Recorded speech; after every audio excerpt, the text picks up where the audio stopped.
عليكم ورحمة الله تعالى وبركاته. مرحبا بكم في قناتكم كويسين فصيل مع أم زياد. نتمنى تكونوا بخير وعلى ألف خير والكل في صحة جيدة بإذن الله. غادي نقترح عليكم اليوم تحضير كيك بنكهة الفخاز كما كتشاهدوا على الصور بطريقة سهلة وبسيطة. نتمنى أنه ينال الإعجاب ديالكم.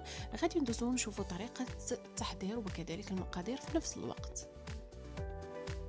غادي ناخذ بياض البيض، غادي نطربوه وغادي نضيفوا له سكر كلاصي حتى كنحصلوا على هذاك المنقار نتاع العصفور.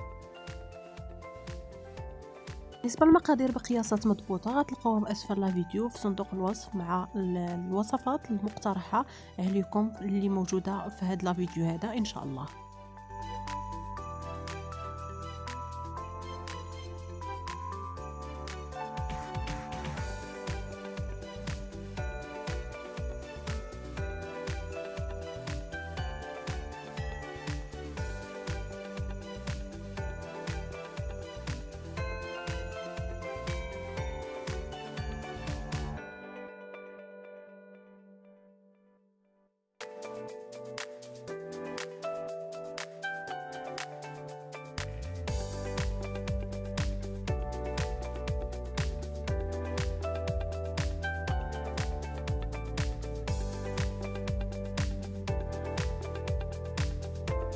بعد ما وجد معنا بياض البيض غادي نضيفو صفار البيض، غنضيفو 2 معالق نتاع الحليب، كذلك 2 معالق نتاع الزيت، غنضيفو نصف ملعقه صغيره نتاع نكهه الفخاز،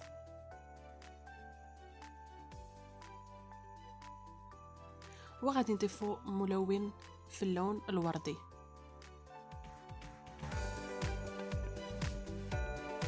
غادي نطربو جميع المكونات نخلطوهم مزيان، ولكن واحد الملاحظه غادي نطربوهم بشكل بطيء جدا هكذا باش ما يطيش لنا بياض البيض اللي سبق لنا وطربناه.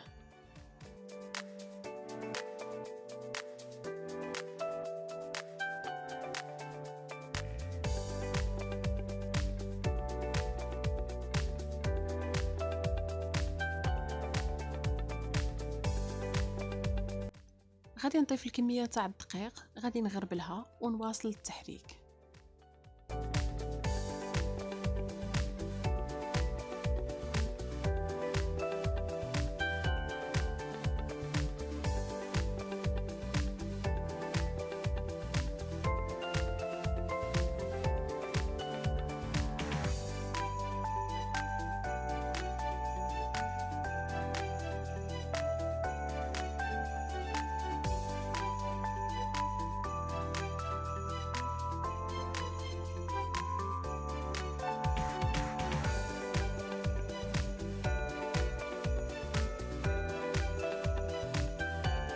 ومن بعد ما تجانست معنا جميع المكونات في الاخير غادي نضيفو معلقه كبيره نتاع الخل ونخلطوه غير شويه ونتوقفوا.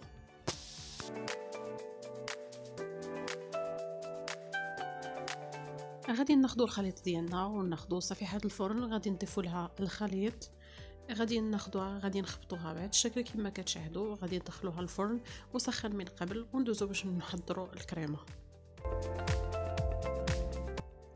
غادي ناخذ الفخاز اللي سبق لنا وطحناه على هذا الشكل هذا كما كتشاهدوا، غنضيفوا له 3 حتى 4 المعالق نتاع السكر سنيده، غادي نوضعوهم فوق البوطه على نار هادئه لمده 5 دقائق مع التحريك ونرجعوا نتلاقاو باش نشاهدوا الشكل ديالو.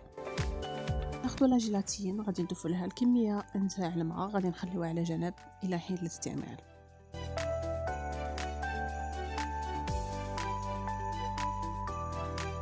كيوجد معنا لا جيلاتين وكيوجد معنا الفخاز، كنضيفوا الجيلاتين وكنحركوا مزيان باش كيذوب هذيك لا جيلاتين في الحراره نتاع الفخاز اللي سبق لنا وجدناه.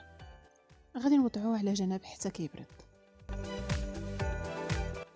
انا سبق لي وجدت الكناش نتاع الشوكولا بلون وكذلك طربت لا كريم فريش. غادي ناخذوا الكريمه، غادي نضيفوا لها هذاك الكولي د فخاز اللي سبق لنا حتى هو حضرناه وبرد تماما كما كتشاهدوا. نطربوا الكل ونرجعوا نتلاقاو باش نكملوا الوصفه.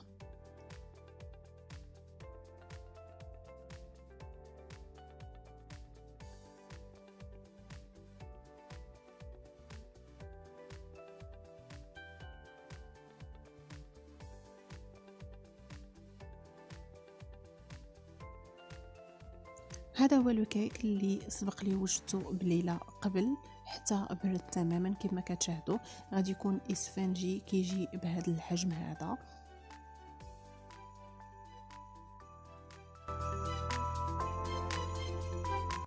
غادي نحاول نقطعوه من النصف.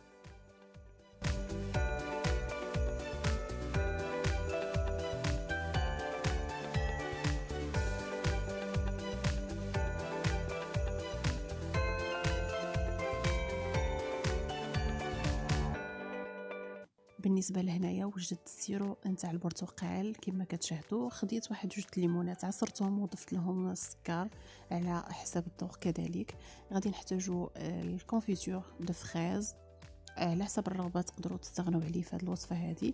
غادي نسقيو الكيك ديالنا على هذا الشكل هذا، وغادي نخليكم مع الصور.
وهذا هو لو كيك من بعد ما تم التزيين ديالو. نتمنى انه نال الاعجاب ديالكم، وكذلك غادي تجربوه باذن الله.